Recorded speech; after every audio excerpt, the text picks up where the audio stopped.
Posta ser jiġi mwassal lilkom minn Beauty Wisdom, Game Breaker, Kicks Boutique Gym u The Barber Room.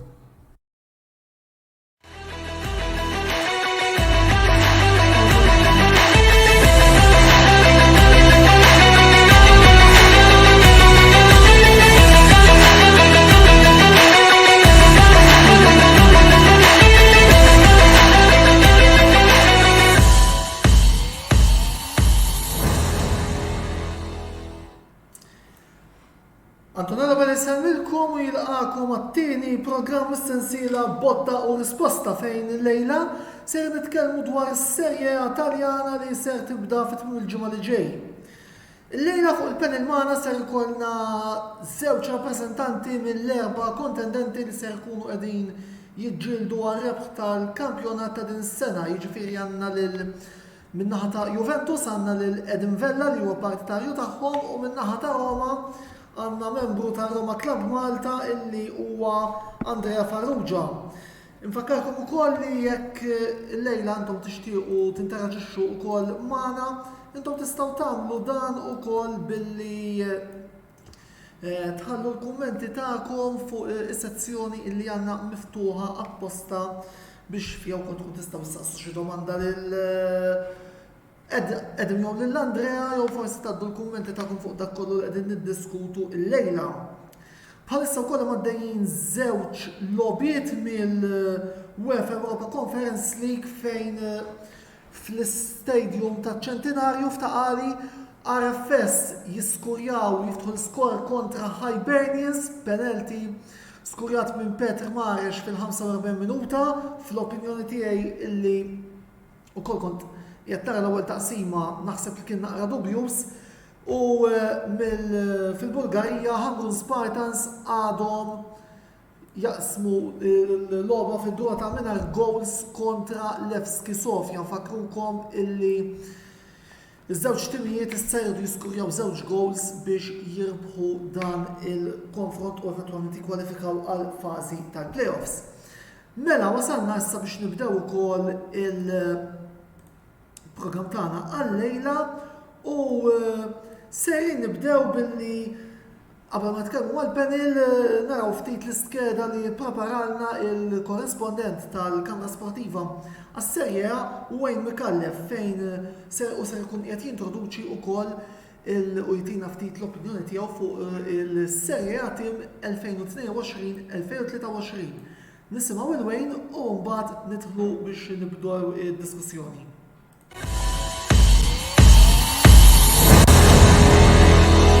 Jerġa' jirritorna din il-ġimgħa b'diversi logħbiet mill-ewwel kampjonat ġewwa l-Italja. Tajjeb ngħidu li ovvjament ħajkun hawn tliet timijiet differenti din is-sena, kif is-sena li għaddiet ġew relegati il-Venezia, il-Cagliari u l-Genoa, minflokhom ħajkollna lil Cremonese, Monza u l-Lecce. X'qed nistenna minn dawn it-timijiet? Ma tantx. Se tkun diffiċli biex jibqgħu salvi minħabba l-kwalità li hemm ġewwa l-ewwel diviżjoni tal-Italja. Iżda bħalma rajna pereżempju s-Salernitana kollox possibbli u jekk jilagħbu b'determinazzjoni u bi grinta jibqgħu salvi żgur.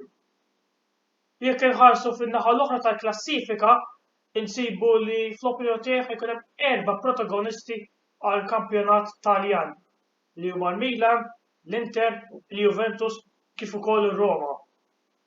Jekk immorru għat-tim li nżomm miegħu jiena rossoneri huma determinati biex iġibu dik it-tieni stilla fuq l-arma tagħhom u b'hekk jirbħu l-20 kampjonat fl-istorja tagħhom. Il-moral ġewwa Milan huwa ta' għoli u tajjeb wara ir-rebħ tal-kampjonat tas-sena li għaddiet. Minkejja dan kellna suq ta' trasferimenti pjuttost kwiet fejn fl-opinjoni tiegħi ma ġibniex biżżejjed plejers. Iżda it-tim mill-bidu diġà kien b'saħħtu, jiġifieri ma rajtx li kien hemm bżonn ta' ħafna plejers ħafna plejers ġodda biex jidħlu fl-iskwadra tagħna. Minkejja dan xorta waħda xtaqt li imqar nġibu midfielder jew defensur biex ikun jista' jieħu post Kessi. Jekk inħarsu naħa l-oħra ta' Milan insibu l-Inter li jridu jpattu tas-sena li għaddiet hekk kif ħallew ir-rivali tagħhom jieħdu l-kampjonat minn ħalqhom. Fuq il-karta naħseb għandhom tim b'saħħtu daqs il-Milan, speċjalment wara r-ritorn ta' Romelu Lukaku li s-sena li għaddiet kienet tinħass in-nuqqas tiegħu fuq l-attakk għax ma kienx hemm dak il-plejer li kapaċi jniżżel bl-għalen jagħmel dak il-ġirijiet. Tgħid li ħadd żeru kien iniżżel xi bl-għalen, però ma kienx enerġetiku daqskemm kien Romelu Lukaku. Minkejja dan xorta tilfu plejer importanti ferm fl-iskwadra tagħhom mal-ewwel 11 tagħhom li huwa Ivan Perisic li bħala wingback kien wieħed mill-aqwa ġewwa s-Serje A. Kien fl-opinjoni tiegħi flimkien ma' Barella u Brozovic l-iktar plejers li laqtuni tul l-istaġun li għadda ġewwa l-iskwadra tal-Inter. Issa rridu naraw kif ħajlab Gosens għax hu mistenni jkun ir-replacement ta' Perisic. Forsi fil-bidu tal-istaġun ħadd inħass in-nuqqas tiegħu, però nafu li Gosens kemm ma' nazzjonal Ġermaniża kif ukoll mal-Atalanta huwa plejer b'saħħtu u tajjeb immens. Issa minn Milan imorru ġewwa Turin fejn insibu l-Juventus li fuq il-karta għandhom l-aqwa tim ġewwa l-Italja. Madankollu da ma jfisser assolutament xejn għax is-sena li għaddiet kontent l-istess ħaġa u batew biex iġibu post mal-ewwel erba'. Xorta waħda kellhom suq ta' trasferimenti pożittiv fejn raw ir-ritorn lura ta' Paul Pogba li ġabuh lura b'xejn u akkwist tajjeb immens. Paul Pogba qatt ma kien postu mal-Manchester United u mal-Juventus se jġib il-forma tiegħu lura. Minkejja dan nafu li Pogba huwa pjuttost sventurat fejn jirrigwardja injuries u diġà mistenni jitlef l-ewwel ftit logħbiet tal-kampjonat. Ħajkun hemm l-akkwist ta' Di Maria wkoll li fuq il-linja żgur se jagħmel differenza. Iżda l-iktar ritorn importanti lura Juventus huwa dak ta' Federico Chiesa li jagħmel sena barra minħabba cruciate u se jkun importanti ħafna f'dak it-tim ġewwa Torino.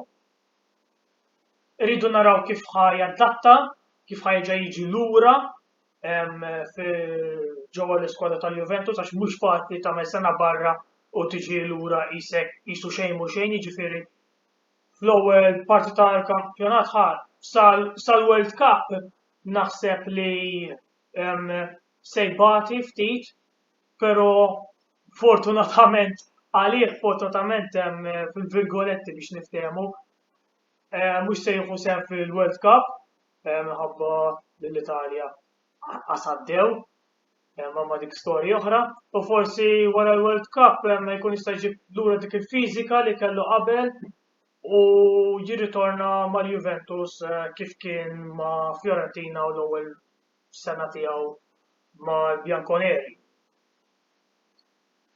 L-aħħar tim li nemmen li ħajsfidaw il-kampjonat huwa dak tar-Roma li kellhom suq ta' trasferimenti pożittiv immens. Ġabu l-Dybala b'xejn u fost it-trasferimenti l-oħra li kellhom lil Gini Wijnaldum li ħajkun essenzjali fin-nofs dak it-tim. Għandu coach b'saħħtu ħafna wkoll fis-Ser Jose Mourinho u fl-opinjoni tiegħi se jkunu s-sorpriża tas-sena li jekk fl-aħħar tas-sena narawhom fl-ewwel post tal-klassifika ma nieħodha xejn bi kbira.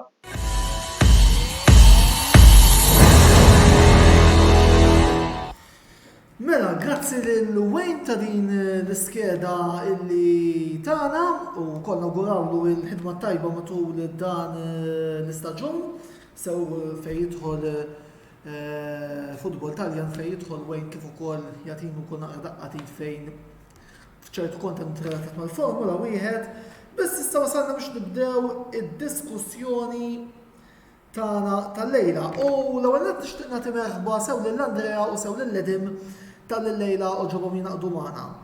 U t-tieni ħaġa nixtieq li nieħu round ġenerali għalissa bl-ewwel kummenti fuq il-kampjonat minnaħa tal-mistedna tagħna qabel ma mbagħad nidħlu fuq id-diversi timijiet fid-dettall. Tibdin Edim.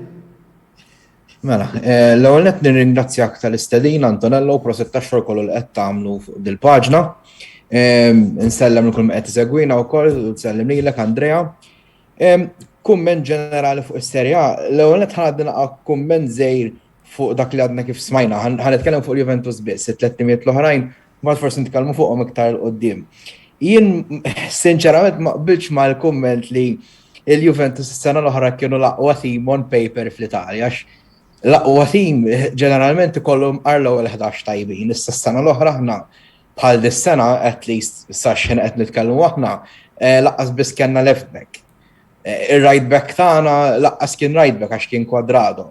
Jien personalment ikolli nagħti l-opinjoni tiegħi min kien l-aħjar team on paper, is-sena l-oħra kienu l-Inter minkejja n-nuqqasijiet it-telf li kellhom f'dak is-sajf, ġiet ngħidu Conte, Eriksen, Hakim, Lukaku, eċetera. Issa kumment ġenerali fuq is-Serje A, jekk ninsa l-bias tiegħi fis-sens bħala supporter tal-Juventus u ġast nitkellem bħala bniedem li nħobb is-Serje A, l-ewwel ħaġa li rrid insemmi li erġajna għal sajf ieħor tlifna tnejn mill-aħjar plejers tal-lig, il-Koulibaly u l-Delikt.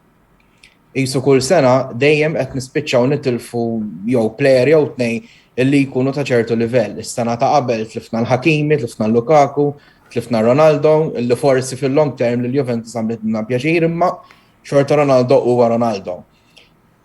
Anka jekk tara ċertu transfers illi saru, tgħid li inti kontent bit-transfers tal-Juventus ngħidlek isma' sar improvement u thankful qed neħilsu mid-deadwood imma jien naħseb kontra qalbi, naħseb illi s-Serje A sar jew retirement home għax anka tara għaw il-Juventus u għaw il-Roma f'din il-diskussjoni involuti, il-min ħadna. Aħna ħadna il-Di Maria, il-Roma ħaddu l-Matic. Żewġ players ta' klassi, għandhom l-esperjenza, Champions Leagues, Europa Leagues, etc. Finals tal-World Cup, imma xorta qegħdin fl-aħħar tal-karriera tagħhom. Mbagħad insemmi żewġ midfielders oħra li ħadna, aħna ħadna l-Pogba, ir-Roma ħadu l-Wijnaldum. Żewġ players illi ma tistax poġġu dubi fuq il-pedigree tagħhom, ovvja li le. Imma again ma kellhomx l-iktar esperjenza feliċi fl-aħħar staġuni jew tnejn. Oħra li nsemmi, Delikt pereżempju ġie mal-Juventus għamel 3 snin, ovvjament mar ma' timi kbar, ma tistax toħodha kontri, imma hemmhekk nerġa' ngħid il-lig Taljan sfortunatament qisu sar jew stepping stone jew retirement home l-istess ħaġa b'Hakimi. Ma jfissirx li mhux ħajkonna lig fis-sens għalina entertaining, għax jien naħseb illi at the end of the day hemm 4 timijiet li jistgħu jikkompetu għal-lig, hemm l-Inter, il-Milan, il-Juventus u r-Roma, li s'issa għalija jidhru aħjar, hemm timijiet oħrajn li ħajatu kedda, jiena wara dawk it-timijiet insemmi l-Fiorentina u nsemmi n-Napoli wkoll mhux inbilli tilfu ċertu players, Spallettin xorta ma nafdax ma dat tip ta' timijiet, imma xorta il-livell sfortunatament il-livell hu dak li hu. Dak isu l-ewwel kumment ġenerali tiegħi. Ħanaqbad ma' tema illi semmejt inti Edim u li issa nixtieq risposta minn Andrea fuqha li l-ewwel qed tinsellem u nirringrazzja illi jitmana l-lejla u fisem il-Roma Club Malta wkoll merħba lura lil dan il-klabb illi għal sena oħra wkoll qiegħed jidher fil-programmi tagħna. L-element tal-valur tal-Serje A. Forsi vera illi Edim għal il-valur naqas, imma minkejja l-fatt li hemm ħanuża terminu retirement home. Xorta waħda rajna diversi players illi reġgħu jirritornaw lura. Case in point Lukaku mal-Inter, case in point l-istess Pogba u Wijnaldum. Ħanuħu naqra Andrea minn għandek l-għunet kumment ġenerali, imma ma nafx, forsi tixtieq tirribatti fuq dal-argument tal-valur. Ja, grazzi, Antonello l-ewwel grazzi tal-istedina, nsellem il-kulħadd ukoll bisem tal-Roma Club. Semmejt punt interessanti, Edim, fejn jidħol ovvjament użajt il-kelma retirement home. U opinjoni differenti ħafna, eżin meta inti ħatqabbel l-Italjan mal-lig Ingliż. Eżempju, ovvjament m'għandekx l-ismijiet, m'għandekx il-marketing, l-image rights, hemm ċertu M'hemmx il-flus. prominent ħanejdu hekk l-Ingilterra. At the end of the day, it is sort of promoted ħanejdu hekk as the best league in the world. Sewwa, ovvjament jiġu ċertu players jew jiġu mill-Ingilterra għall-Italja, però at the end of the day ma nistgħux jisu inwaqqgħu jiena nħoss l-Italjan għax hemm il-kwalità u speċjalment meta naraw ċertu players, eżempju ħansemmi Roma, ovvjament aħna fuq on paper għandna attakk sabiħ għanejdu hekk nħossnu ta' dik il-kelma, ovvjament għandna l-Zaniol, għandna l-Tammy Abraham, Pellegrini u Dybala huma just the main attraction għanejdu hekk. Fiorentina wkoll għadhom kemm jekk insejjer żball ġabu Jovic mingħand il-Real Madrid. Antonello inti semmejt il-Lukaku ukoll players jiġifieri mhux ħanejdu waslu qatt-tmiem tagħhom, però at the end of the day they are in their prime or reach a bit past their prime ħanejdu hekk. Ovvjament l-Italjan issa jibda jiġina aktar kompetittiv. Is-sena l-oħra rajna fil-Milan u l-Inter kienu qegħdin jiġġieldu għal-lig, il-Juventus ukoll dew jilqu magħhom in-Napoli wkoll kulħadd iġġieled qisu mhux ġast tal-qualification fejn fis-snin ta' qabel rajna l-dominanza kważi kważi tal-Juventus. In these past couple of years bdejna naraw qisu naqata challenge bej it-top teams fl-Italja. U jiena ngħid is-sena it will be a bit more of an interesting league ukoll. Ġifieri hemm l-Inter li qegħdin jidhru tajbin ukoll ir-Roma ovvjament ġabu signings ġodda.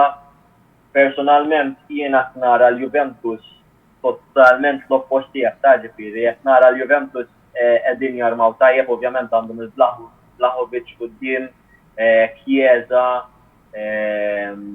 Pogba li sfortunatament qed imweġġa però bajtajn jerġa' jidħol u it's a bit of a worry for other teams ukoll. Il-Milan ukoll jidher li m'għamlux xi signings kbar, però qegħdin xorta fuq l-istess livell kompetittiv. Però at the end of the day, I mean, it-tlet punti importaw, ġifieri li jekk ħajkun hemm team, li on paper jidher tajjeb però ma jġibx dawk il-tlet punti importanti, hemmhekk tinbidel l-istorja. Mela, Andrea, ħalli naqbdu naqra issa mat-tim li żommjaw inti li huwa t-tim ta' Roma. Kelkom kampanja akwisti kif aċċennajt tajjeb inti mill-aqwa fejn players bħal Paulo Dybala, Wijnaldum, Matic issaħħaħtu u issaħħaħtu sew l-esperjenza internazzjonali appuntu tidher li għadhem ukoll. Semmejt il-fatt li għandkom attakk mill-aqwa poker dassi kompost minn Dybala, Abraham, Pellegrini u Zaniolo. U ma rridux ninsew ukoll il-fattur Jose Mourinho illi bħalma nafu wkoll il-coach Portugiż fit-tieni sena tiegħu kien ma min kien dejjem ġab suċċessi sew mal-Inter, sew mar-Real Madrid, sew maċ-Chelsea. Ħa nitkellmu naqra fuq l-influenza illi Mourinho kellu biex it-tim ta' Roma illum u dak li hu. Iva, ovvjament, it goes without saying, kif qed inti Antonello, kull fejn mar Mourinho rebaħ, rebaħ mal-United, rebaħ mal-Porto, l-Inter, ma' kulħadd. And he proved it again with Roma, ġifieri in his first season fejn aħna ilna mid-2010 date ma naraw tazza jew biċċa silverware tal-Ewropa jew anka fl-Italja sena u mhux tal-li jirnexxielu jaqgħad tim, però jiena mill-ħafna snin ġifieri li qed kont qed inżomm mar-Roma rajt komunità kważi ta' supporters mal-klabb u hemm atmosfera sabiħa ferm. Ġifieri anke Thiago Pinto li qed jgħinna fl-akkwisti tal-players. At the end of the day, Mourinho was the pivot of them and he helped obviously with the transfers biex insaħħu it-team. Però importanti wkoll li ngħidu Mourinho mhux kemm ġab il-players, mhux kemm rebaħ it-tazzi, qed jibni klabb, qed jibni ir-relazzjon bil-players u s-supporters, qed jibni dak l-atmosfera. Aħna biss issa għandna l-ewwel home game mal-Cremonese mhux il-ġimgħa, però ta' wara u diġà stadium sold out. Season tickets qed jinbjaw bla-doċ, ġifieri hemm dik il-ħeġġa min-naħa tas-supporters li ovvjament jgħin ħafna mal-players. Ġifieri qed jagħmel xogħol tajjeb ferm, Mourinho kulħadd qed jarah, m'hemmx dubji fuqu. U hopefully nistgħu nkomplu nibnu fuq is-suċċess tas-sena l-oħra. Mela, qabel ma niġu għal-domanda li jmissu kol xiftet kummenti, Nicky Bonello Gio, fajfakajna kol Roma ħadu l-Vajnaldu, Dexter Portelli, Grande Adem, insellem kol il-Klumar Brinkat, Kert Vassallo u Charles Vella illi qegħdin jarawna, importanti u kol illi segwu l-blok ta' reklami li se jkollna dal-waqt għaliex għandna wkoll il-kompetizzjoni illi se nibdew minn din il-ġimgħa massa fuq hekk se nitkellmu iżjed tard. Qegħdin Juventus anki intom issa ħaħtu b'akkwisti bħal Paul Pogba pereżempju, Gelson Brenner u Angel Di Maria. Ma rridux ninsew li iktar tard matul l-istaġun jidħol Chiesa minn injury. Taħseb li dawn l-akkwisti però se jkunu biżżejjed biex taqtaw dik id-distanza li attwalment hemm bejnkom u bejn iż-żewġ timijiet ta' Milano? Mela, ma dawk illum wasal Kostic ukoll, jiġifieri Vlahovic naħseb ara s-sena l-oħra waħda mill-problemi tal-Juventus kienet l-attakk. Fost il-ħafna problemi li kien hemm. Fuq quddiem għamilna sa Jannar ma kienx hemm striker għaliex Morata kien player on and off u Moyes kien baqa ma kienx il-player li kien fl-ewwel stages tiegħu mal-Juventus meta kien jidħol u kien isib ballu. F'Jannar solvew il-problema illi kellna bżonn xi ħadd ridna finisher, però mbagħad ovvjament qabel ma ġie Vlahovic konna diġà bl-inġeri ta' Chiesa u Vlahovic ma kellux min itieħ il-blalen. Issa das-sajf dik il-problema suppost ġiet solvuta għax hemm Kostic meta jgħaddilu hemm Pogba, suppost meta jgħaddilu nittamaw li hemm Chiesa wkoll u hemm Di Maria. Jiġri minn dak l-aspett jien qed nistenna li dan is-season issa l-attakk ikun miles ahead ħdej dak li kien l-istaġun li għadda. Naħseb il-gap bejn il-Juventus u l-Inter u l-Milan jiena nippretendi li tonqos. Tgħid li tippretendi li l-Juventus jirpollik ngħidlek le għax trid turi rispett lill-avversarju wkoll, m'għandekx tibża mill-avversarju ma trid turi rispett ukoll. U inti għandek il-Milan ma rebħux illi b'kombinazzjoni ma tilfux xi ħadd mill-pedini tagħhom jinnaf Menjan, Teo Hernandez, Tonali, eccetera, anzi ma dawk li għandhom żiedu l-players, ħadu l-Origi u l-Deketeler, sa fenna fien dawk huma żewġ akkwisti sissa li huma lesti. Għandek l-Inter illi alright tilfu lil Perisic, però li kien pedina, kien player strumentali speċjalment minn meta ġi Conte mal-Inter, l-attitudni nbidlet, sar player hardworking, kien player fajnija taħt Conte, Perisic kien player ħafna ħjar u anke ma' Inzaghi. Però jekk Gosens ikun il-Gosens li nafu aħna, naħseb li kważi faċilment jista' jieħu post Perisic li rridu nżidu wkoll fatt li Perisic huwa avvanzat fl-età. Fuq il-Juventus jiena jekk hemm pożizzjoni li xorta tinkwetani hija fuq wara. Għaliex? Jiena Bonucci naħseb Bonucci huwa wieħed mill-iktar players polarizing li għandhom il-Juventus. Bonucci huwa player li jew tħobbu, jew togodu, jew tgħid kemm hu tajjeb jew tgħid l-oppost. Jiena personalment narah pedina u għalli huwa player importanti għat-tim. Però xorta jibqa' l-fatt li dan il-player fl-aħħar sentejn tlieta kien problematiku fis-sens tal-injuries.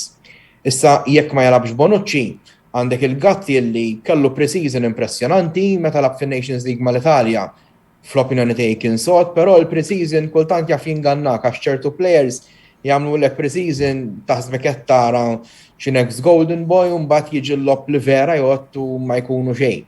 Rugani idealment ma nitkellimx fuq u Bremer kellu żewġ staġuni tajbin mat-Torino hopefully ma jerġa' jkun kif inhu. Però naħseb il-difiża kemm ċentrali u kemm mal-linja hemm bżonn xi ħaġa oħra għaliex. Max-xelluk hemm Aleksandro li ilu ma jkun tajjeb sfortunatament dan il-plejer issa 5 snin daħ tkun is-6 sena.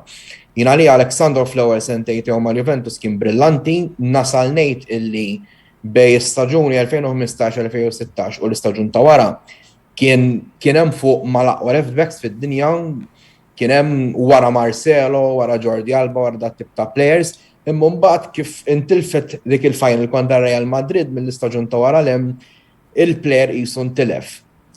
Hemm Luca Pellegrini l-lum tala on loan, jiġifieri forsi jista' jiġi xi left back. U mbagħad mal-lemin again għandna Quadrado li mhuwiex right back. Il-plejer huwa brillanti biex jattakka, jirbaħ il-fouls, crosses kemm trid, però id-defending ovvjament mhuwiex il-forte tiegħu. U dan ilu li nammettija miej kien bit-tikketta minn day one. Meta lab difensur ċentrali ma dejaqnix, bħala right back naqra jififu. Allora l-full backs jinnarom problema kbira. That said, però, arriva Beno Cherubini għalija fis-sena u ftit xhur li ilhom hemmhekk għamlu biċċa xogħol tajba, għax inti qabel ma tixtri titbieħ. Aħna kellna skwadra twila, ma jfissirx li kienet ta' livell, però kienet twila. Permetti li ninterrompik ftit, għaliex għandna wkoll għadha kemm daħlitilna aħbar minn ġewwa is-Centenary Stadium f'Taqali fejn Hibernians kif ukoll naraw fil-grafika jġibu dron Hibernians wieħed RFS wieħed Jake Grek jiskurja penalty Voldiri penalti sta jpatti ma penalti ieħor fadal 20 minuta għal din il-logħba minn ġewwa iċ-ċentenarju jekk l-affarijiet jibqgħu hekk it-tim ta' Andrea Pesano imur għal ħin barrani. Il-logħba l-oħra tal-ħamruna dak l-iskor ta' xejn b'xejn. Mela Hibernians wieħed, RFS wieħed qegħdin tista' tkompli. Aħbar sabiħa speċjalment wara li ġran din il-ġimgħa bejn it-tim ta' Deditewmu kontra Rangers. Allora tuħu pjaċir tara rappreżentanti Maltin hopefully jġibu xi tip ta' riżultat. Lura fuq il-Juventus li kont qed ngħid, jiena il-klabs Taljani, alright il-Juventus finanzi hemm, però ma tistax tqabbilna ma' klabs ma' City, Chelsea, eċċetera, ovvja li le. Allora ma tistax fil-Kastana ma tistax tixtri qabel ma tbieħ. Jiena qed noħu pjaċir li ċertu Deadwood qed nitfal Dybala fil-ġemp minn dal-argument għax Dybala ċertament li mhuwiex Deadwood. Però ċertu Deadwood bħal Bernardeschi. Però xi raġuni ma ġettitulux il-kontratt. Jiena naħseb illi l-aġent trid iżjed flus. Jiena ara ngħidlek min jista' jkollok l-argument bajista ċertu nies li huma kull ma tagħmel id-diriġenzija ħażin allura joqdu waħlu fid-diriġenza. Mbagħad jista' jkollok u jgħidu għax Dybala u l-aġent kien ħaqhom iktar eċetera eċetera. Li jista' jkun. Mbagħad jista' jkollok l-argument li ieħor li forsi jgħidulek li Antun kien qed nkun greedy żejjed. Jien naħseb li tiġi miż-żewġ naħat, ma naħsibx li inti tista' tgħid il-klabb kellu raġun 100%, il-plejer kellu tort 100% u viċi versa, ma naħsibx li tagħmel sens. Jiena personalment tgħid li xtaqtu jitlaq il-Dybala ngħidlek ma xtaqtux jitlaq b'xejn żgur li le. Imma tgħid li tagħmel sens li telaq naħseb li mar-Roma ħajsib ambjent friski li hu kapaċi jiffjorixxi fih.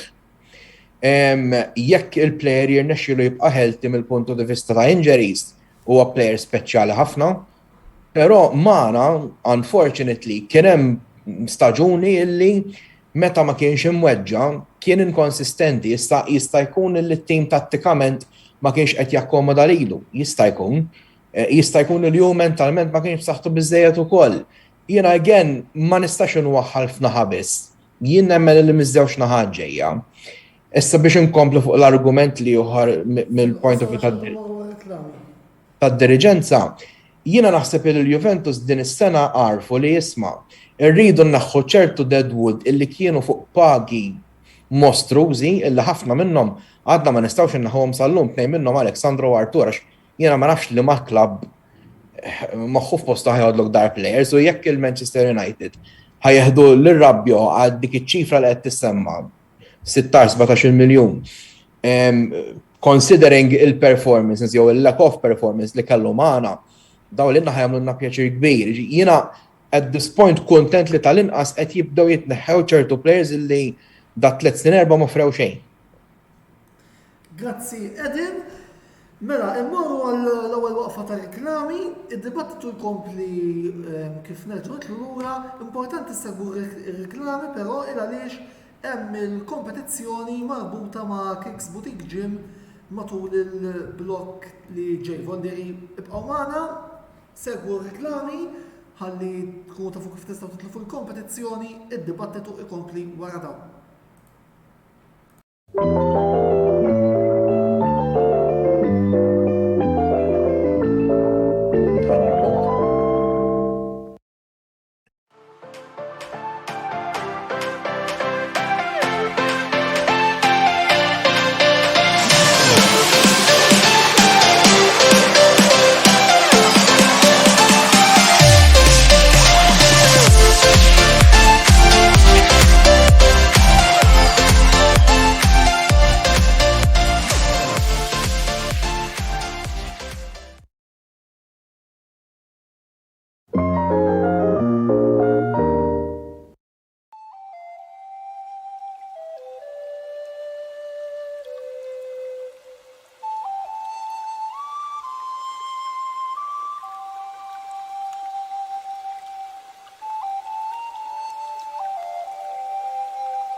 Beauty Wisdom tal-Fgura għall-aħjar prodotti u servizzi ta' sbuħija. Żuru wkoll Nails by Xarawna fl-istess stabbiliment għall-aħjar servizz ta' trattament ta' dwiefer.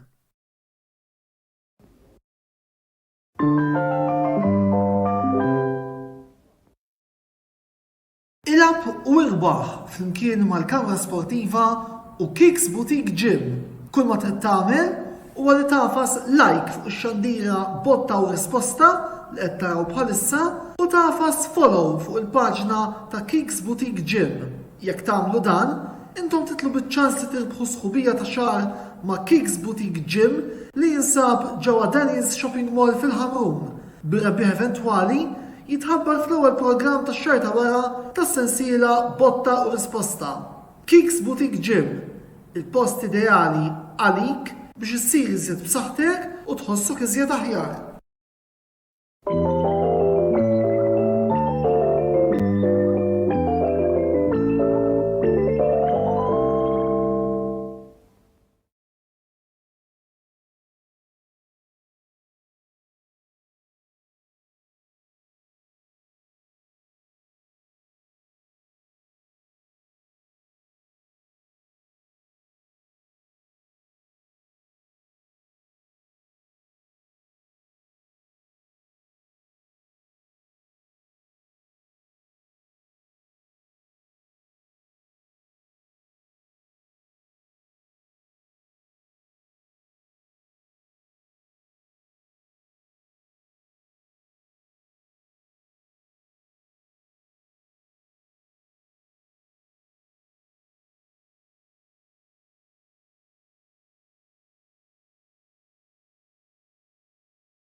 Ovvjament huwa diffiċli biex tajt tenqala kif se jiżvolġi l-lig, jiġifieri hemm ħafna fatturi anke semmejna l-injuries ta' players li jista' jinbidel id-dinamika tat-team waqt is-season. Il-Milan huma l-Milan, at the end of the day ma nistgħux jisu neliminaw il-fatt li ħajkunu b'saħħithom. Bis-sena ovvjament ħajkollhom il-konfidenza tas-sena l-oħra. U t-team personalment jiena jogħġobni ħafna, għandhom esperjenza, għandhom players żgħar, Leao player brillanti, spikka ħafna, Giroud ukoll għamel l-ewwel staġun mal-Milan season u league ġdid għalih fej qisu kienet jilgħab bil-konfidenza kull logħba li lagħab, jiġifieri da ma tgħidx jiena għax lagħab fil-Premier League ġie fl-Italja u ma sabx postu għax ġieli il-players hekk jiġrilhom meta jiġu mill-Ingilterra għall-Italja ma jaqbdux l-ewwel staġun. Ibrahimovic ovvjament jikber għandu żmien però xorta ta' kwalità baqa'. Ġieli jikkontrolla ċertu blalen li players li huma nofs l-età tiegħu jikkontrolla with ease. Defense ukoll il-Milan jidhru b'saħħithom. Dak kif qedlek jiġifieri ma nistgħux naqbdu ngħidu x'ħajjiġru fil-bidu tal-lig, però jiena ngħid lil Milan ikunu b'saħħithom hopefully ukoll jirreflettu l-performances ukoll fl-Ewropa għax dak huwa punt fej it-timijiet Taljani sfortunatament ma tantx qegħdin jagħmlu effett ngħidu hekk għax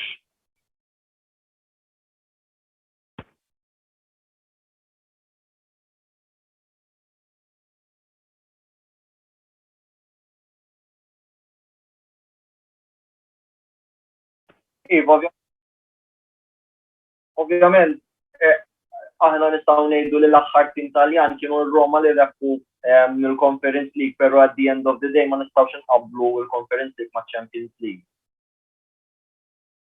Sorry. Korta tasta iva granti, però aħna qegħdin nikkoparaw is-Serie A mal-Premier League, mal-Bundesliga, mal-Liga Spanjol. Dejjem qegħdin naraw timijiet Ingliżi, dejjem qegħdin naraw timijiet Ġermaniżi, Spanjoli ukoll, ovvjament Real Madrid rebħu il-final kontra l-Liverpool. Irridu nibdew naraw naqa' effett fil-timijiet Taljani fl-Ewropa. Issa jekk ovvjament tinsi hemm il-Koppa Italja ġifieri hemm ħafna ligijiet differenti, però at the end of the day it's not really an excuse. We need to not better the performances, però irid ikun hemm naqas ta' ċaqliqa ħanejdu hekk.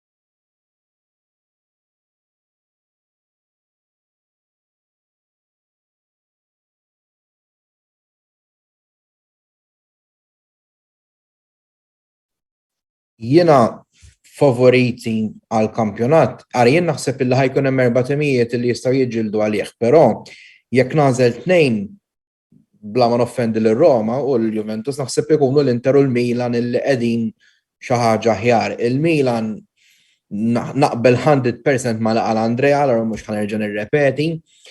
Kull ma nżid ma laqa l-Andrea u l-Milan bħal Roma naħseb hemm dak in-naqa' feel good factor u bir-raġun. Fil-każ tal-Inter jiena npoġġihom żgur mat top 2. Il-fatt li t-tim baqa' presso poco kif kien taqta li hemm issa Gosens minn flok Perisic. Anticipajt nix insemmejt il-skrinja, għax jiena fl-opinjoni tiegħi l-Inter kif qegħdin bħalissa naħseb illi diġà għandhom bżonn center back ieħor. Mhux neċessarjament center back world class, imma mqar backup komdu għandhom bżonn. Issa li kieku l-Inter ħadu center back ta' ċertu livell, forsi dan kien jispiċċejħu post De Vrij. Skriniar u Bastoni għalihom untouchable minn dik id-difiża ta' tlieta. Għax meta mbagħad d-difiża tal-Inter jiena Di Marco, Darmian u D'Ambrosio narhom players validi, però mhux bħala center backs. Narhom iktar validi bħala wing backs. Jiena personalment li kieku ma ġiex Kostic illum, player bħal Di Marco ngħidlek magħna kien jibda ma' Xelluk. Għax literalment m'hemmx. Di Marco huwa flajnej għall-inqas huwa plejer aħjar minn Alexandro u wara iktar minn Pellegrini wkoll, però issa li ġi Kostic, hopefully jekk nilagħbu bit-3-5-2 neliminaw daqsxejn żejra dik il-problema li għandna ma' Xelluk. Jiena l-Inter kif qed inti, jekk l-Inter iżommu l-Skriniar mela dik hija diġà plus għall-inqas għal dan l-istaġun. Naħseb illi Inzaghi huwa kritikat daqsxejn żejjed. Ħansemmi ħaġa li darba konna diskutajnija wkoll jiena u inti Antonello, il-kritika komplu.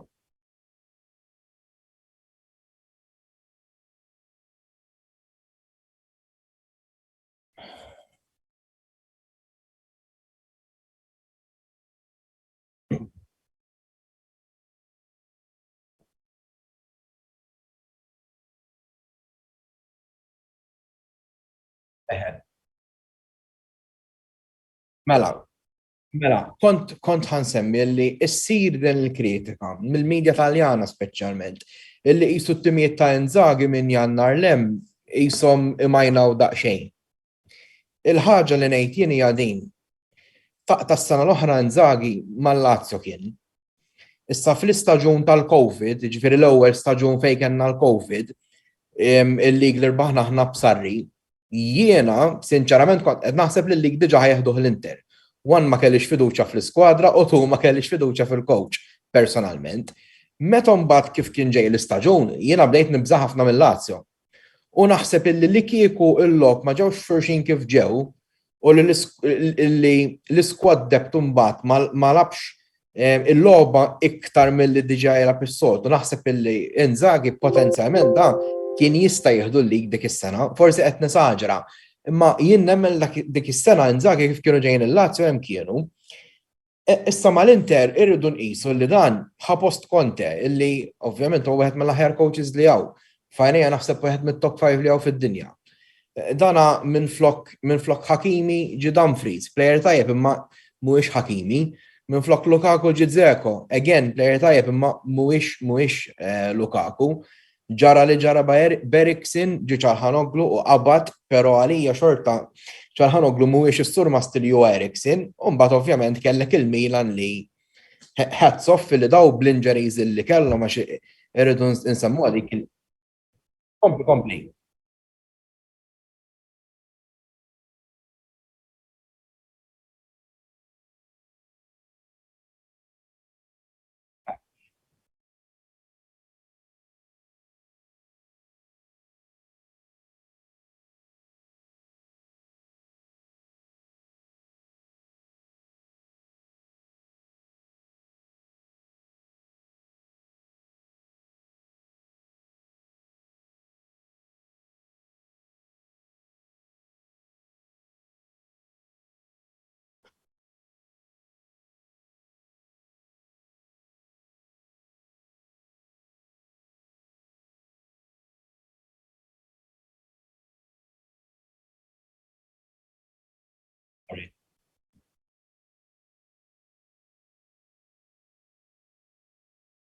Konnet ngħidu, Inzaghi naħseb illi mhux qed ngħid li da ma jagħmel żbalji, imma naħseb illi kultant huwa kritikat iżejjed.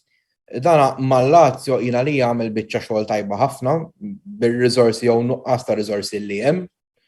Għadna ma nistax nifhem kif Milinkovic sa biex għadu plejer tal-Lazio, onestament, ma nistax nifhimha. Apparti l-busija tar-ras tal-Otito, imma llum il-ġurnata jikkmandaw il-plejers naħseb jien iktar mill-clubs, imma insomma. Lura fuq Inzaghi, naħseb illi huwa kritikat kemm xejn iżejjed. Jiena l-Inter għalkemm naħseb li dan it-tim mhuwiex l-istess tim li kellu Conte, orajt ġilu Kakolur imma xorta m'hemmx Hakimi u m'hemmx Eriksen u m'hemmx Conte. Xorta naħseb illi impoġġihom mat-top 2 jiena ta' għal-lig.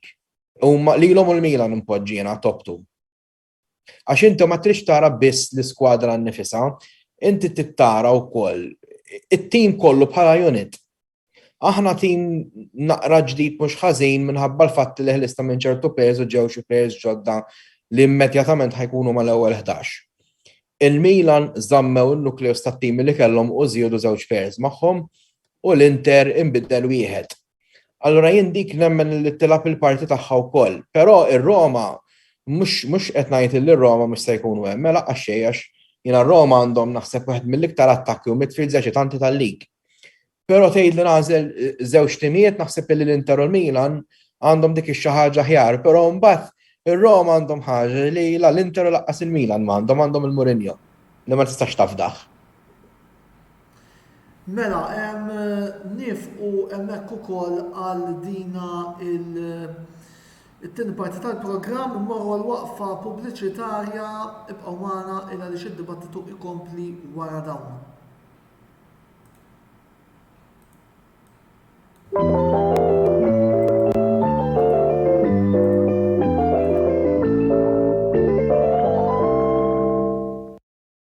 Funko Pop, l-aħħar novità li tistgħu ssibu fil-ħanut li Game Breaker għandu ġewwa Breaker Kara.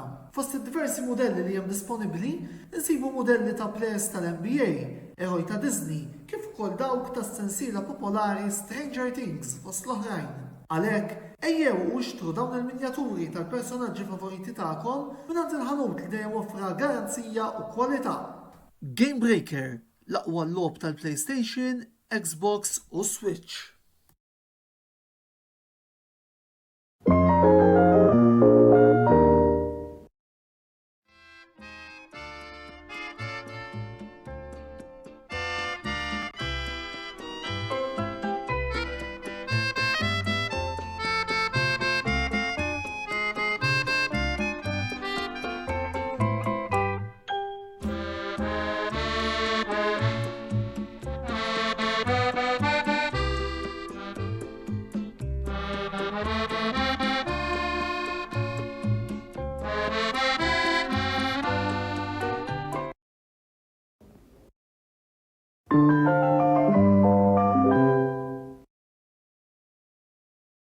Ilab u irbaħ flimkien mal-kamra sportiva u Kicks Boutique Gym. Kull ma trid tagħmel huwa li tafas like fuq ix-xandira botta u risposta li qed taraw bħalissa u tafas follow fuq il-paġna ta' Kicks Boutique Gym. Jekk tagħmlu dan, intom titlu biċ-ċans li tirbħu sħubija ta' xahar ma' Kicks Boutique Gym li jinsab ġewwa Denny's Shopping Mall fil-Ħamrun. Bir-rebbieħ eventwali jitħabbar fl-ewwel programm tax-xahar ta' wara tas-sensiela botta u risposta. Kicks Boutique Gym, il-post ideali għalik biex issir iżjed b'saħħtek u tħossok iżjed aħjar.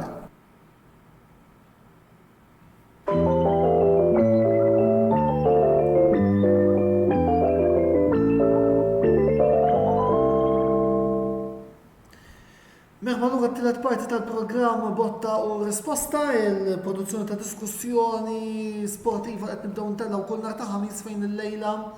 Miegħi Antonello Bela għandna lill-Andrea Farrugia minn Roma Club Malta u lill-Edim Vella parti ta' Rota Juventus. Niskużaw ruħna jekk forsi kellna xi problemi fit-tieni parti tal-programm min-naħa tiegħi sfortunatament dawn il-programm live u għaldaqstant ċertu ħanseħħulhom hekk problemi tekniċi jistgħu wkoll isiru nfakrukom ukoll li dawn ix-xandiriet fl-studios ġodda għaldaqstant sakemm naqbdu naqra l-affarijiet ukoll s'ista jkun naqa' teething issues li se nippruvaw nagħmlu dak kollu possibbli biex appuntu nirranġawhom. Mela sa dan it-tant ukoll ntukum aġġornamenti fuq x'inhu jiġri fil-lobiet tal-UEFA Europa Conference League. Hibernians illi ġew eliminati wara l-telfa ta' 3-1 kontra RFS fil-waqt li Hamrun Spartans se jmorru l-ħin barrani wara rebħa ta' 2-1 fil-ground ta' Levski Sofia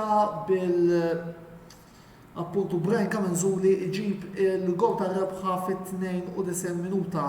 Għaldaqstant kollu l-okkazjoni biex nawguraw l-tim ta' Hamrun Spartans illi ukoll min jaf forsi jistajtina xi ftit aħbarijiet tajbin matul dan it-tieni jew l-ewwel ħin barrani illi ser ikollna. Infakrukom ukoll illi kull min jagħmel like jew jgħaddi xi kumment se jkun qiegħed ukoll jieħu sehem f'kompetizzjoni ma' Kicks Boutique Gym fejn fiha intom titħlu f'lotterija li fl-aħħar tax-xahar huma ukoll intellaw l-isem tar-rebbieħ. Ovvjament importanti li tagħmlu like jew tikkummentaw fuq il-programm li qed taraw bħalissa u wkoll tafsu follow fuq il-sit tal-sponsors tagħna Kicks Boutique Gym tal-Ħamrun. Jekk hemm il-darba wkoll tixtiequ illi tidħlu biċ-ċans li tirbħu xahar sfidija ma' dan il-gym li qiegħed ukoll fit-Tinsular ta' Daniels Shopping Mall fil-Ħamrun. Mela, apparti wkoll tkomplu tinteraġixxu magħna Kejli Karwana wkoll supporter oħra ta' Roma li tgħidin li wkoll tibgħat l-awguri tagħha il-Ġallo Rassi għall-istaġun. Id-domanda li issa se nsaqsikom hija dinna. X'taħsbu li jonqoskom biex verament tkunu tistgħu tgħidu illi intom tim komplut. Edim, se nibda bik u mbagħad naraw naqra Andrea x'għandu xi jgħidilna. Jekk il-Juventus ħajalabu b'difiża ta' 4, mela żgur mhux forsi left back biex ngħidu għal inqasem l-ewwel 11 qegħdin sodi. Ħaġa oħra li mhijiex transfer di imma hija eżiġenza. Irridu jonqsu l-injuries li qed ikollna ħafna injuries u players qed iweġġgħu waħedhom, ħafna muscular injuries li ovvjament jekk inti ħajkollok tim illi jidħollok player joħorġu tnej oħra, mhux ħajkollok ċertu konsistenza. Plus ma dik ovvjament irid inżid il-kelma konsistenza nerġa' illi inti speċjalment dan l-istaġun sal-World Cup bejn League u l-kompetizzjonijiet Ewropej ħajkunu ntlabu miżerjament 20 logħba. Jiġifieri jekk inti l-ewwel parti tal-istaġun ma tkunx b'ċertu tip ta' ritmu, mela mhux ħanajt jufħedet imma t-tieni parti tal-istaġun żgur mhux forsi ħadd tkun diffiċli. Il-Juventus żgur ma nistgħux naffordjaw li jerġa' jkollna l-bidu diżastruż bħalma kellna l-istaġun li għadda. Li ma tirbaħx logħba fl-ewwel jidher li 4 jew 5 partiti u kontra avversarji li kienu pjuttost modesti ħafna minnhom, dik ovvjament kienet problema. Ġifieri jekk ikolli nagħmel summary mill-punto di vista ta' players, ċertament li left back u imqar player joħor fuq quddiem il għaliex telaq Morata u għadu ma ġiex replaced bħala Vicha Vlahovic għalkemm hemm kien ma nixtieq li jkollna ieħor qed jissemma Depay nittamaw. Xi ħadd fuq wara mill-aspett ċentrali minħabba in-nuqqas ta' reliability ta' Bonucci mill-point of view ta' injuries u ovvjament ma nistax ngħidha biżżejjed din ħandna bżonn left back. M'intix qed tafda l-Aleksandru. Laqqa xejn. Prefer noħorġu b'10. Interessanti. Andrea, minn ħatakom, x'jonqoskom? Aħna infatti fil-Kumitat ta' Roma bdejna nitkellmu aħna fil-bidu tas-season what would be the best case scenario. Ovvjament ġibna players importanti, però il-biċċa l-iktar importanti fejn rajtijena neħħejna ħanuża l-kelma tiegħek Adam il-deadwood tal-team. Carlos Perez l-ewwel player kien player tajjeb ħafna, però ovvjament għandna ħafna attakkanti li huma sa aħjar minnu. Tela, Villar ukoll player ta' kwalità, però m'għandux posta issa fit-tim tagħna, ngħidu l-verità, ovvjament jekk ħadd qabel il-Wijnaldum mal-Villar m'hemmx comparison. U ukoll thank God għandna l-Academy tagħna li huwa brillanti, players bħal Bove li qed jispikka ħafna u qed jilgħab tajjeb ħafna. Nsejt x'ismu Calafiori, skużani, player ieħor tar-Roma li qed jilgħab u qed jieħu l-konfidenza li huwa importanti ħafna fit-tim tagħna. Sfortunatament għatfadal ġiex players li huma ħanejdu hekk iserħu fuq il-bank, jisaħnu l-bank, ħanejdu dik il-kelma, però at the end of the day they are still important. Kellna wkoll aħna il-Shomurodov li sfortunatament ma setax jispikka kemm xtaq u għaddu fit-tim tagħna ovvjament, però fl-opinjoni tiegħi ir-Roma ma setgħux ikollhom transfer market aħjar minn dis-sena. Jekk nisser żballu ukoll it was one of our best transfer markets in the past 10 years, jiġifieri qegħdin ngħidu aħjar minn meta ġibna l-Dzefol tal-aħ bl-istess staġun. Jiġifieri għamilna pass kbir, ovvjament grazzi ħabba Mourinho u l-assistent, mhux l-assistent, skużani, il-direct sporting manager Tiago Pinto, ovvjament. Ir-Roma raġgħu klabba attrajenti. Iva, u dik il-ħaġa inti Mertu ta' Mourinho fil-fema tiegħi u Tiago Pinto wkoll. Iva, però inti at the end of the day ma tistax tgħid ħajġri. Inutli jkollok players tajbin u mhux ħajperformjaw lek on the pitch. Da at the end of the day jiena anke nħobb inqabbel il-United on paper għandhom team brillanti, però naħseb anke jekk jiġu mal-Fiorentina jew mal-Atalanta ħajbatu ħafna meta tqabbel ovvjament klabb tal-United kontra team mhux tal-istess statura ħanejdu hekk. Hemm dik il-misguide. Ovvjament, again, on paper we're very good. Spinazzola, reġa' ġie lura fit-tim tagħna.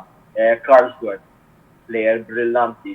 Xtrajna wkoll il-Spilar mant il-Benfica li kien qed juri l-kwalità tiegħu fl-istaġun ta' qabel. Jiġifieri again, on paper we're great.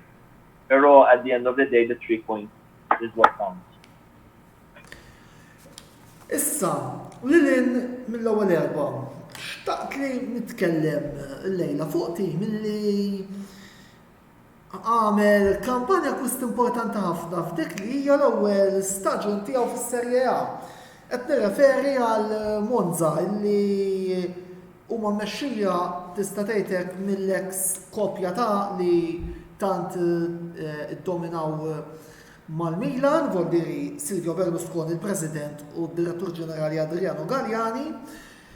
Monza ramawt b'esperjenza u qed jippruvaw jimmiraw biex jidħlu mal-ewwel 10 tal-kampjonat. Temnu li jistgħu jkunu huma s-sorpriża ta' din is-sena jew qed taraw xi tim ieħor li jista' kwit jagħmel xi sorpriża.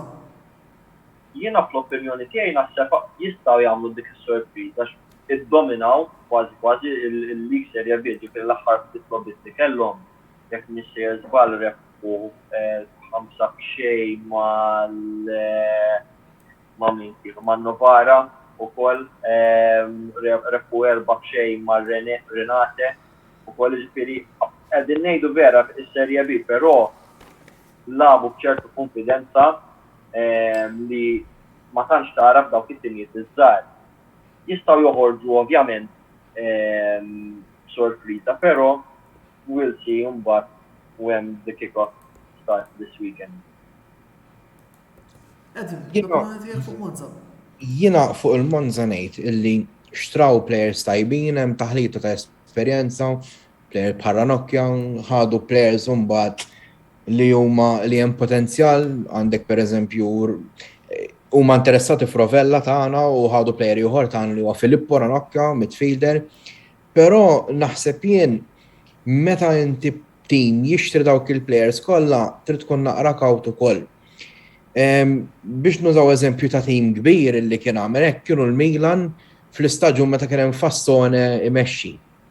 kienu xtraw dawk il-players kollha, kienu prattikament bidlu l-ewwel 11 taqta xi żewġ players, ngħidu Bonucci, Conti, Muzacchio, kien hemm Çalhanoğlu, Kessi, Rodriguez, Maxxelluk, Bes Kalinic. naħseb planijiet kienu differenti, Però Dak tinsiex il-Milan rridu naqbel jaddu miegħek. affarijiet formali u jirġildu biex jibħu l-kampjonat. Naqbel Il-Monza- miegħek.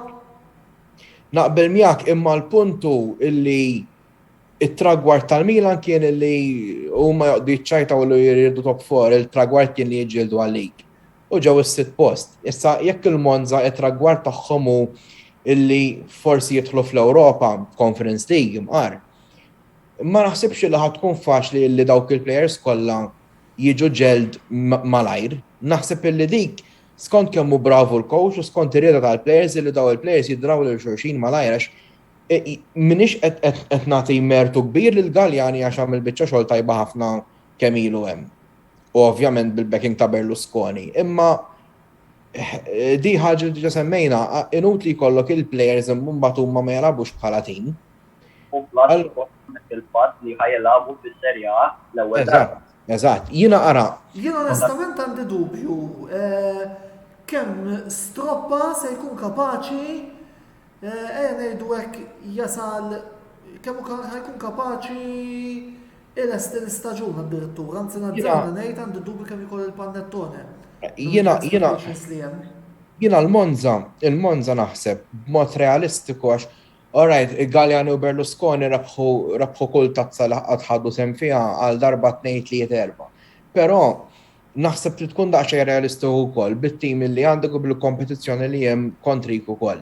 Naħseb jiena jekk il-Monza, ara, jien m'għandix dubju li ħajsalvaw ħanibdew minn hemm. Però naħseb li jekk daw jiġu mal-ewwel nofs tal-klassifika, naħseb ukoll diġà achievement tajjeb ħafna. Din li huma qishom qed jimmiraw għal post fl-Ewropa. Jekk tara l-ambizzjoni li kellhom daw provaw jieħdu l-Dybala, provaw jieħdu l-Icardi wkoll li ġiru ma nistgħux. Il-kandida miftuħa, Eżatt, ma nistgħux jiġifieri npoġġuhom għat-fault li ma kinux ambizzjużi, imma xorta naħseb li jekk jiġu mat-top 10 naħseb għal Monza ikun season tajjeb ħafna. Jien imbagħad tim li mpoġġa qabilhom li naħseb ħajati kedda kif ilu jagħti ta' ma naħseb dis-sena ħajkun hemm xi ħaġa aktar huma l-Fjorentina. Huma tim li ma tantx qed nafdhom jien, mhux qed ngħid jiġġieldu għal-lig ta' imma li jiżżersqu bejn ir-raba' l-ħames post. Naħseb għandhom dik in-naqra żejra biex jien. ħadd mu qed isemmihom fil-fatt il-Fjorentina. Naħseb għandhom biex, għandhom coach bravissimu fl-opinjoni tiegħi, Italjano għalih huwa coach tajjeb immens. Lil-Vlahovic daw neħħewh minn flok ħadu l-pjon ta' Kokabra li mhumiex tal-livell tiegħu imma idejhom, it-tim baqa' għaddej fil-verità mingħajr Vlahovic li mhux ċajta li tim bħal Fjorentina neħħi striker bħal dak li jibqa' għaddej kif baqgħu għaddejn huma naħseb kudos lill-players u ovvjament lill-istaff tekniku. Jiena naħseb tim li ħajkun sorpriża jew le b'mod naqra negattiva għandi feeling fuq l-Atalanta. Isu Gasperini jiena meta jkollok coach pubblikament igerger fuq it-transfers tat-tim jiena dik ma toġobnix, ħanibdew minn hemm. Kull tim għandu l-problemi tiegħu ma ngħidu id-Dirty Laundry żommu ġewwa fl-opinjoni tiegħi. Naħseb li l-Fjorentina alright ħadu lil Lookman fuq nota umoristika nispera li kun tajjeb għax ħadtu fuq il-Fanta Calcio, imma ma naf bħala tim l-Atalanta kemm se jkunu tim li ħejġiela tal-post fil-Champions League tal-inqas dis-sena. L-iktar naħseb Europa League jekk. Għax hemm il-Lazio li ma sax tinsihom u n-Napoli wkoll u l-Fjorentina wkoll. Mela, biex nagħlqu l-ewwel biex nagħlqu wkoll il-programm tal-lejla, mela għan nixtieq li min-naħa ta' Andrea itina l-aħħar aħbarijiet minn Roma Club Malta. Kif ukoll messaġġ finali lejn il-partitari tat-tim rispettiv tagħkom lejlet il-bidu tal-kampjonat. Ser nibda Bedim u mbagħad nagħlqu b'Andrea. Jiena ovvjament kif jgħidu t-Taljani bon kampjonatu għatutti u ħobfu li jkollna lig daqsxejn kompetittiv. Li nemmen li ħajkollna. Idealment forsi nerġa' nara l-Juventus nirbħu tazzax il-kit tal-Juventus mingħajr dik in-naqra ħamra u ħadra mqar tal-Koppa Italja qed naraħ naqra vojt dal-istaġun jien nkun onest magħkom. Nara naqa' stramba wara 10 snin jew 11-il sena mingħajr dik il-patch imqarta waħda oħra fuq il-kit tagħna. Tafx ma semmejniex fuq ir-relegation. Ġast ngħaddu kumment żgħir fuq ir-relegation. Naħseb li dis-sena il-Cremonese u l-Lecce ovvjament għadhom tilejn jiġri kaxxa magħluqa, però minn dak li rajna s-sena oħra naħseb li s-Sampdoria jridu jqogħdu attenti ħafna. Jridu jqogħdu attenti immens huma u l-Spezja. Lura l-Juventus jiena naħseb li ħajkonna staġun pożittiv, issa nirpux il-Ligi jew le ovvjament tkun prudenti, maħniex il-Juventus tal-2015, dan huwa tim kompletament differenti u l-avversarji jtiebu. Però nemmen li ħajkun kampjonat sabiħ, kampjonat miġġielet, mhux biss reb tal-kampjonat, ħajkun miġġielet naħseb jien għal postijiet kollha fl-Ewropa, Champions League, Europa League u Conference League, u ħajkun hemm naħseb ġlieda tajba bej 6-7 timijiet tar-relegation ukoll. Jiġifieri għalkemm nibqa' ngħid kontra qalbi il-livell mhuwiex ta' Spanja u tal-Ingilterra, nemmen li xorta jekk taraħ on its own, xorta huwa lig sabiħ biżejjed il-lig, speċjalment li l-partitari tal-lig għandu jtina pjaċir. U nerġa' nirringrazzjak Antonello tal-istedina. Andrea. Definitely, bis-sena ħajkonna lig interessanti dis-sena l-oħra kif qed il-bidu tal-programm kien hemm 4 timijiet, jiġifieri kienu qegħdin jiġġieldu għal-lig, so definitely ħatkun interessanti ħafna. Kont semmejt messaġġ Antonello min-naħa tar-Roma Club, ovvjament tista' dis-sena u wkoll ħabba s-sena l-oħra kellna dik il-motivation biex nibdew inkabbru il-klabb min-naħa tagħna u ovvjament is-sena il-President tagħna Ray Santu wkoll il-ħbieb tiegħi nista' nsejħulhom tar-Roma thankful li sibna premises ġdid fejn ħanibdew nxandru l-logħob tar-Roma l-Europa League kif ukoll tim Serie A biex nistiegħu fil-League sorry tas-Serie A. U qegħdin eċitati ħafna x'għandna ħafna żgħażagħ li ovvjament iżommu mar-Roma però qegħdin fil-kumitat qed jgħinuna ħafna meta ndaħlu l-fondi ukoll li huwa sabiħ u qed inkabbru mill-komunità nħobbu nsejħulu aħna. So it's a nice feeling to be around, specialment meta għandek it-tim tar-Roma li ovvjament inti se tqabbilhom mal-Juventus, il-Milan u l-Inter, però meta tara dik il-passjoni tal-klabb dejjem huwa sabiħ ħafna. Infatti jiena ġieli jaqbad mill-Barti, naħseb jiena fil-final li kellna ta' Tirana u dak l-ammont ta' ferħ u kulħadd jibki kważi għax ma stajniex nemmnu x'ġara f'tem ta' sena. Le, kienet esperjenza sabiħa u ħanippruvaw nibnu fuq dik l-esperjenza sabiħa ferm li kellna sena l-oħra.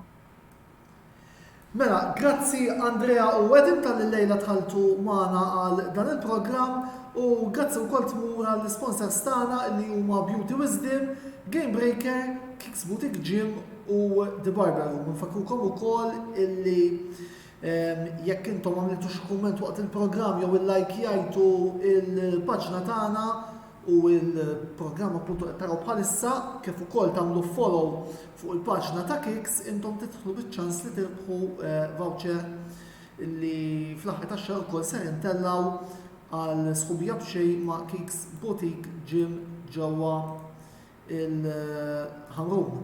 Nfakrukom ukoll biex tużaw is-servizzi tal-kumplament tal-sponsors kollha tagħna għaliex ukoll indirettament tkunu qegħdin tgħinu lill-Kamra Sportiva tkompli tella l-kontenut ta' livell għoli kemm tistgħu biex ovvjament ikun nistgħu inkomplu bil-proġett tagħna. L-intervista tirritorna il-ġimgħa d-dieħla issa fejn il-ħsieb tagħna huwa li jkollna programm fuq il-kampjonat BOV Premier li appuntu ukoll ser ikun qed jibda il-ġimgħa d-dieħla bil-lobbit il-ġimgħa fosthom hemm Valletta Hibs u Birkir Kara Sirens u ukoll Floriana Pieta. Imma fuq dak ukoll nitkellmu stit il-ġimgħa d-dieħla ħamlu Spartans għadhom 2-1 minn fuq fil-ħin barrani. Ovvjament ta' fil-ħodu mbagħad niftħu bil-kummenti tiegħi fuq il-lobbiet tat-timijiet Maltin ġewwa il-tazzi Ewropej.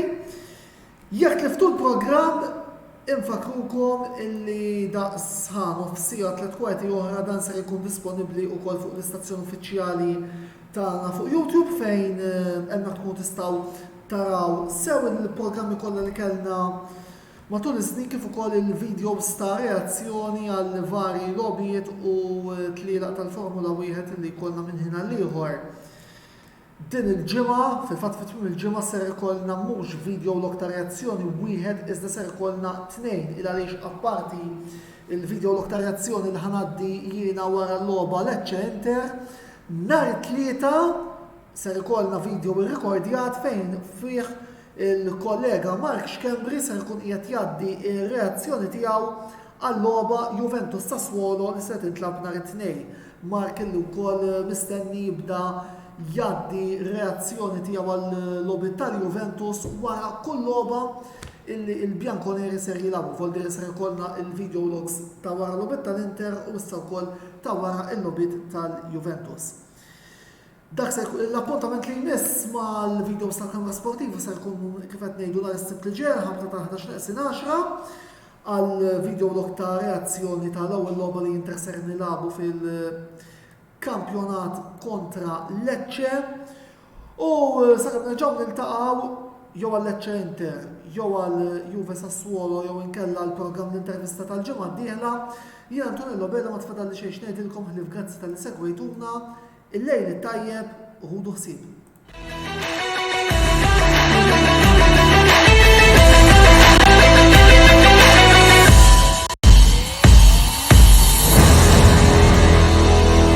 Botta u risposta ġi wassal lilkom minn Beauty Wisdom, Game Breaker, Kicks Boutique Gym u The Barber Room.